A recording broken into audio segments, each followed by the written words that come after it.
He saved others. Let him save himself if he really is God's Messiah, the chosen one.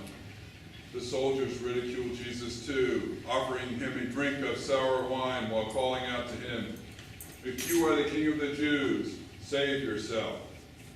A sign was fastened to the cross above him with these words, "This is the King of the Jews." One of the criminals hanging there beside him scoffed, saying, "So you are the Messiah, are you? Then prove it by saving yourself and us too." But the other criminal protested, "Do you not fear God even when you have been sentenced to die? We deserve to die for our crimes, but this man has not done anything wrong." Then he said, "Jesus, remember me when you come into your paradise." And Jesus replied, "Truly I say to you, today you will be with me in paradise." My sisters and brothers, the gospel of the Lord. Praise to you, Lord Jesus Christ.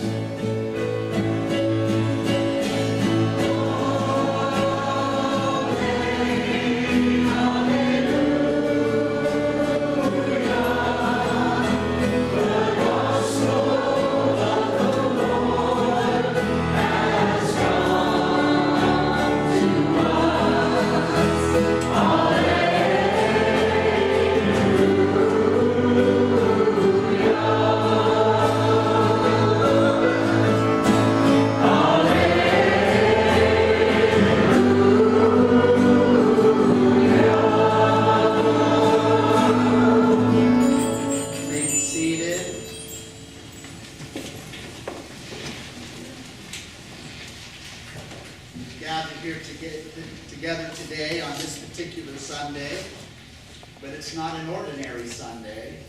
This is the Sunday that we celebrate the last great feast of the year, and it's called the Feast of Christ the King. It is a recognition that although there are many kings and rulers in the world, for those of us who are followers of Jesus, there is really only one king. Only one rightful ruler that should rule within our hearts. And there is many kingdoms in this world. They come and go. But for those of us who have committed our lives to the person and the work of Jesus, there is only one kingdom, and that is the kingdom of God. When Jesus came into the world, he came into the world as a humble peasant carpenter in the land of Israel. He wasn't immediately recognized as possessing any particular claim to any throne. He wasn't a man who was a politician. He was not a powerful military ruler. He was a humble rabbi who taught us a new vision of the human condition.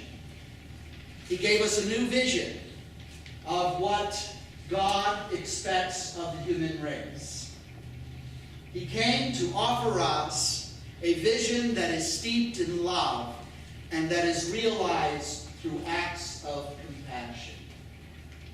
For countless millennia, the human race wandered in small tribal bands, searching for food in order to survive. And then about 6,000 or 7,000 years ago, some of our ancestors in the ancient Middle East began to settle down and to cultivate the earth. And so was created an agrarian economy. And with this tremendous shift in the way that human beings live, there was born something that we call civilization. First, there were small towns and settlements. Then these grew into great cities because this new economy enabled the human population to literally explode. And so, with greater numbers of people, society needed to be organized. With this new way of living, in this new kind of human economy, then they were fewer people needed to produce food. I'm telling you an old story. You've probably heard this before. And this enabled leisure time for many others to devote themselves to specialized tasks. And so craftsmen, builders, and those who made things out of clothing and fabric and the producing of textiles. And then, in order to keep records, the ancient Sumerians invented writing. And so records were not only to be kept, but it was also possible to write down stories and narrative to be passed on to other generations.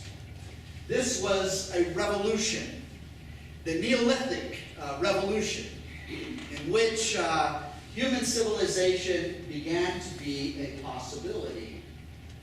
But it wasn't long, in spite of all of this abundance and specialization that occurred, and the development of all kinds of new technology, that the shadow side of human nature began to emerge. People became greedy. They became violent. And in fact, the story of civilization is a story of organized violence, as people sought to rule and dominate over other peoples. New institutions were established. The institution of slavery. And so, with civilization and all the benefits that come with civilization, there also came great oppression and a new kind of suffering. Warfare. People experienced all kinds of violence in their lives and domination. And so armies were created, and as a response to the armies and to this kind of warrior culture that was being developed, people began to build walls rather than bridges. Walls to keep the other away and to protect themselves against the enemy. But the walls would only serve to be effective for just so long, because the warfare developed in such a way that armies were able to lay siege on cities and destroy the walls of cities, and there would be much slaughter and human suffering that would follow. Great empires expanded as city-states evolved into a collection of many cities, and the many empires that had arisen in our ancient past were known for their tyranny and brutality. As time went on, we became more sophisticated. We created a body of laws in which to govern ourselves. And we experimented with many different forms of governance. How do we govern ourselves? And so we are part of that great legacy, and we still participate in the development of human civilization, where there is that constant struggle, because human life and human civilization is built upon conflict, strife, and violence.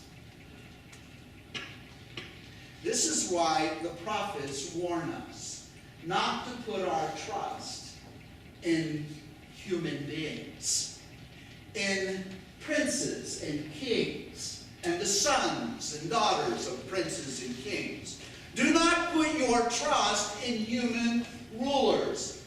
Now, that's the language the prophets will use, but I can sum it up in a simple, more modern expression.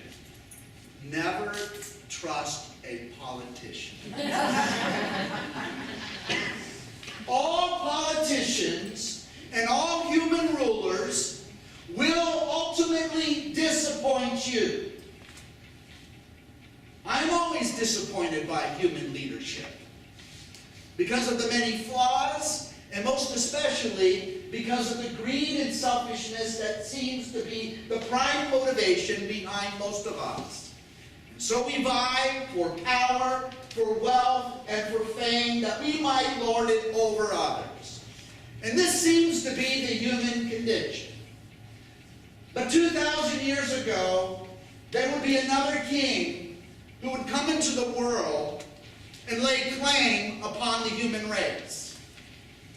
And this king would proclaim another kingdom, the kingdom of heaven, the kingdom of God. And yet, this king was very different than all other earthly kings. For he was the Lord of love, and he was the Prince of Peace.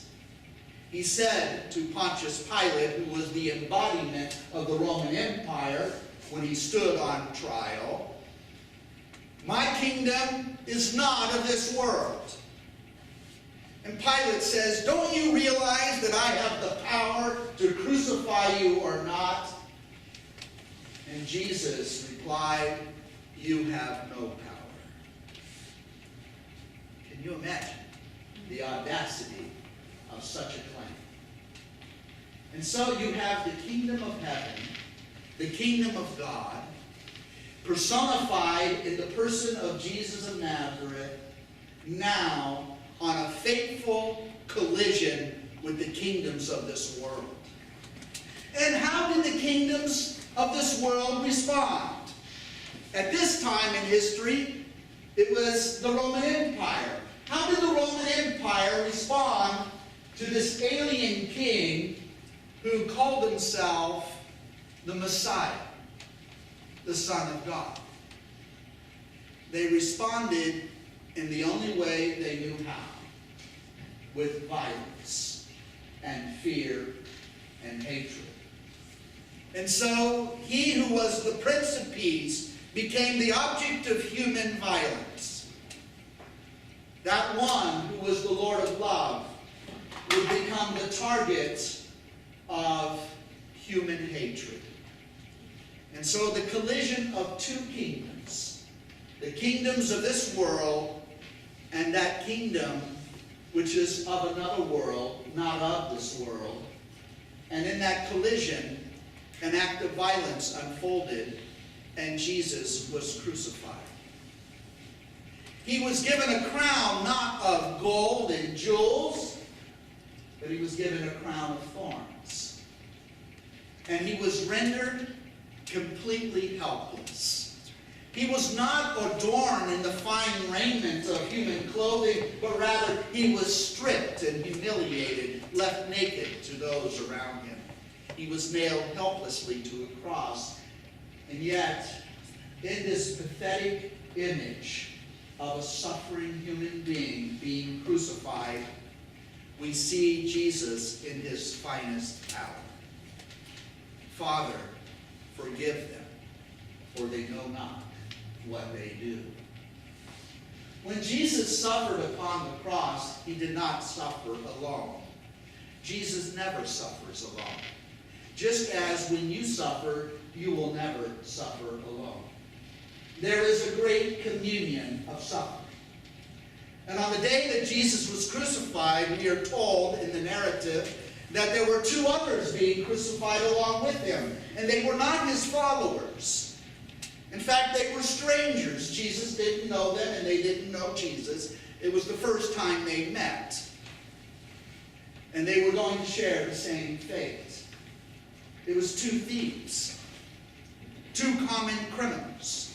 One was crucified on the left of Jesus and the other to the right. And as Jesus was hanging helplessly on the cross, the gathering crowds around the foot of the cross jeered at him to continue to heap humiliation upon him. Even one of the thieves jeered at Jesus.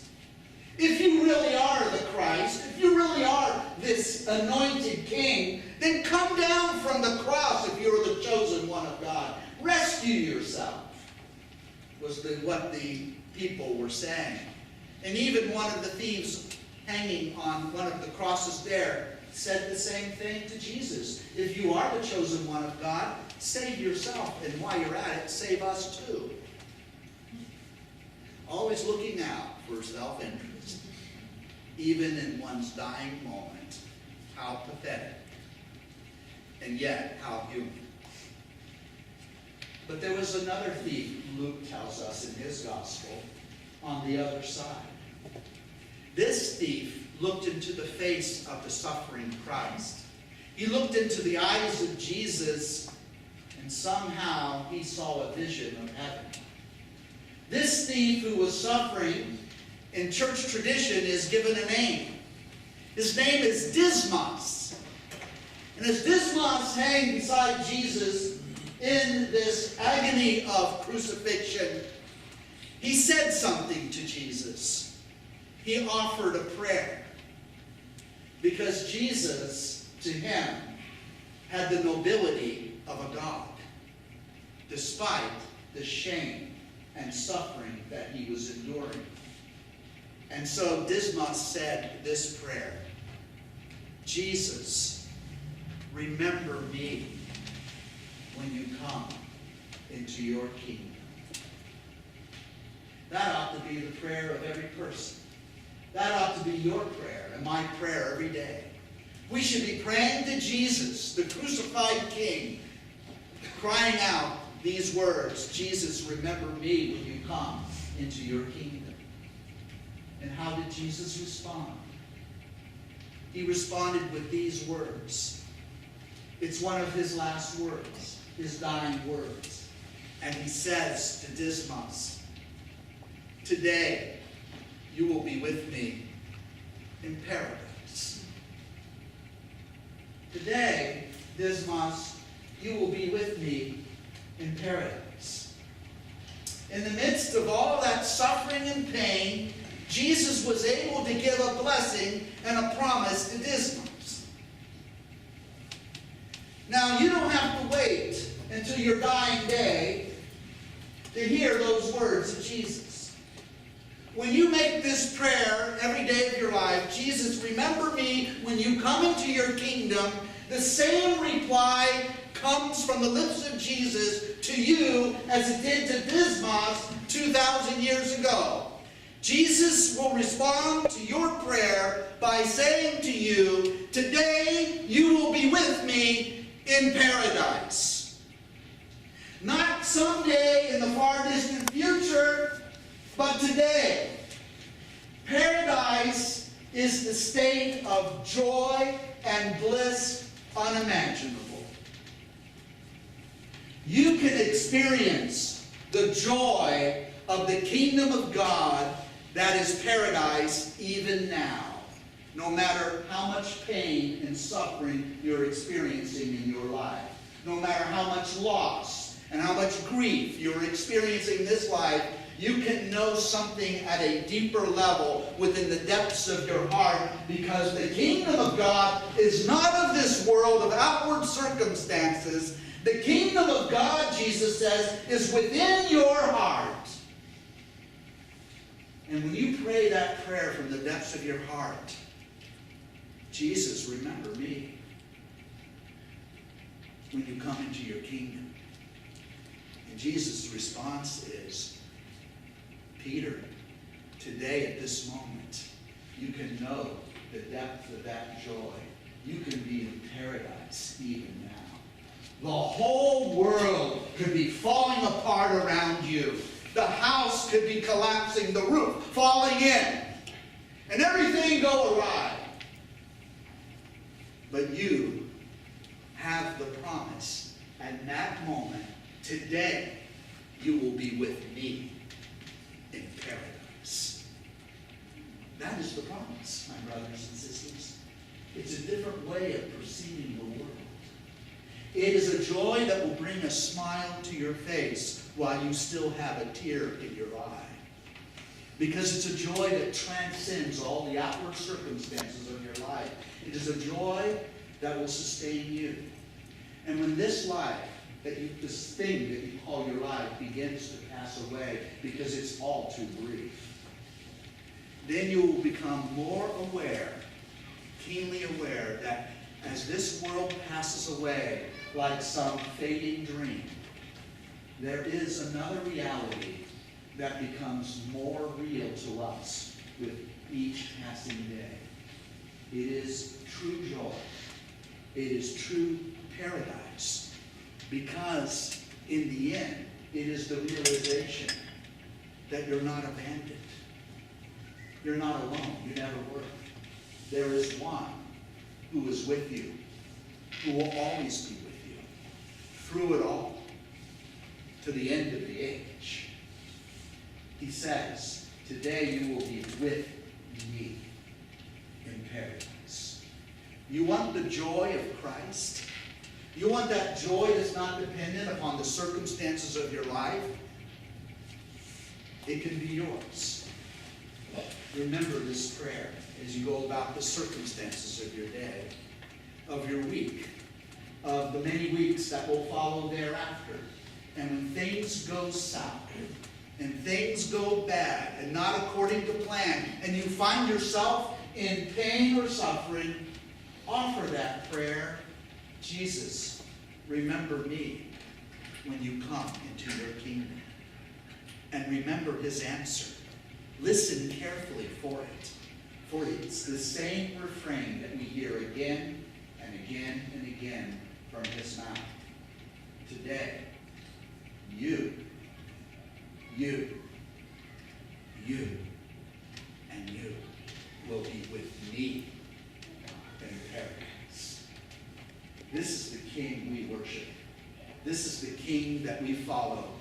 He is the one that governs our hearts. The kingdoms of this world are passing away, but there is the glory of that everlasting kingdom that now, in this very moment, is present within us. And that, I think, is the gospel of the Lord. Shall we stand as we profess our faith?